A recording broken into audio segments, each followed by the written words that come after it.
भारत और पाकिस्तान के बीच युद्ध विराम हो चुका है। इसको लेकर तरह तरह की जो बयानबाजी है, जो अटकलें हैं, वो सामने आ रही हैं। इस वक्त मैं यमुनानगर के महिला वाली गांव में मौजूद हूं और इस गांव की सबसे ख़ास बात यह है कि इस गांव से 200 से 300 जो युवा है वो सेना में है।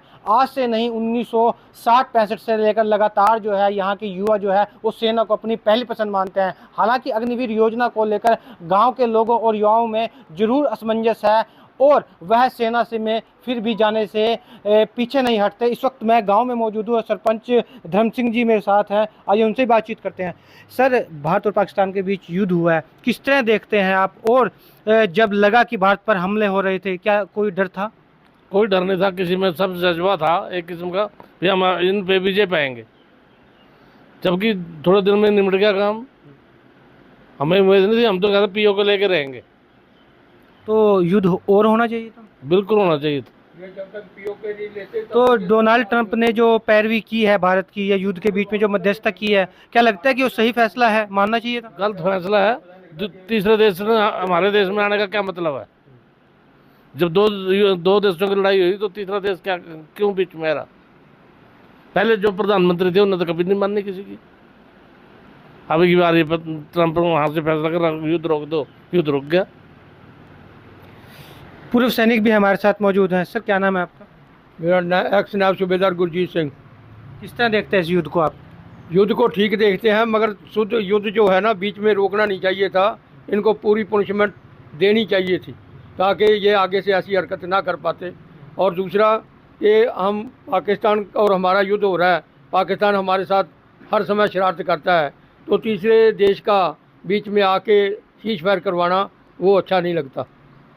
एक सैनिक के तौर पे क्या देखते हैं कि क्या जब भारत पर जो हमले हो रहे थे पाकिस्तान की तरफ से, क्या सैनिक डरते हैं या जो उसके परिवार वाले हैं उनको डर लगता है? नहीं, किसी प्रकार का डर नहीं, किसी प्रकार की कोई ऐसी स्थिति नहीं थी, बल्कि हम सैनिकों के साथ थे, अपने देश के साथ हैं। हमें गर्व है कि हमारा देश ऐसी आतंकवादी गतिविधियों से छुटकारा पाने के लिए ये सारा काम हुआ है।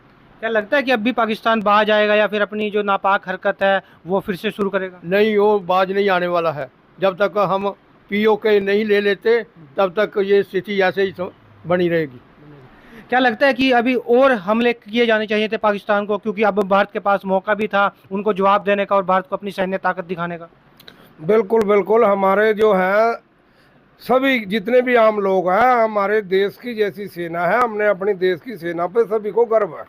हमारे जैसी देश की सेना किसी के पास नहीं है। और सेना भी अब की बार नंबेड़ने के चक्कर में थी। अगर 2-3 दिन का टाइम और मिल जाता तो सेना पीओके वगैरह में इन पे सारे पे कब्जा कर लेती। पहले तो कहते थे भी उसमें पाकिस्तान में तो पहली दरारें पड़ रही हैं, बलोचिस्तान अलग कर रहा है, अफगानिस्तान की सीमा पे अलग गड़बड़ हो रही है, तो सारा कुछ हो रहा है। उसके तो 3-4 हिस्से पहले हो जाते अगर 2-3 दिन युद्ध और होता। इस गांव के जो लोग हैं उनकी जो पहचान है या इस गांव की जो मिट्टी है वह सेना में ज़्यादा है। वहाँ के लोग, युवा जो हैं, कितने जो हैं इस गांव के जो युवा हैं वो सेना में गए हैं और कब से गए हैं? इस देश की मिट्टी जो है, ये जो है सेना से ही इस गांव का नाम है।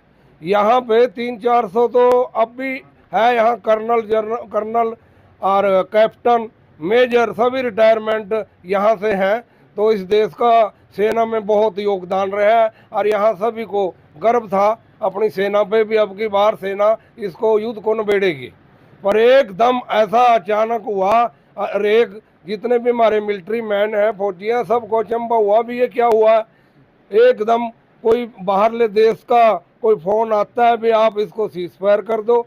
जब ये सीज फायर हो जाता है उसके बाद पाकिस्तान फिर भी नहीं मानता। फिर भी उसने 2-3 घंटे जम्मू में और उसमें गोलीबारी करी।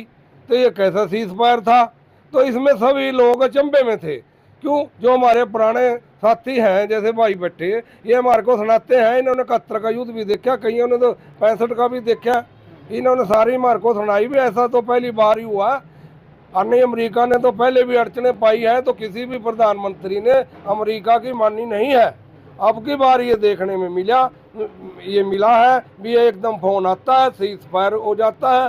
तो ये तो सोचने की बातें हैं। कौन कौन से युद्ध आपने लड़े? मैंने 1971 का युद्ध लड़ा है। 1971 के युद्ध में मैं उड़ी में था, वहाँ लड़ा था हमने। तो उस युद्ध के और आज के युद्ध में क्या अंतर आपको लगता है, और जिस तरह सरकार जो है सहयोग देती है, क्या लगता है इस बार भी सहयोग मिला सेना को? हाँ, ऐसे है कि उस समय थोड़े हथियार और किस्म के थे, अभी मिसाइलें वगैरह बन गई, रडार सिस्टम वगैरह बन गए, तो अभी जो लड़ाई है वो दूर दूर की है। आगे मुठभेड़ की लड़ाई होती थी तो आपस में गुत्थम गुत्था होते थे, तो इस तरह की लड़ाई ज़्यादा होती थी। अभी जो है दूर से ही मार करते हैं, तरह तरह के हथियार, ये मिसाइलें निकल गई, तो इस वजह से जो है ये अभी उस लड़ाई में और इस लड़ाई में थोड़ा अंतर है।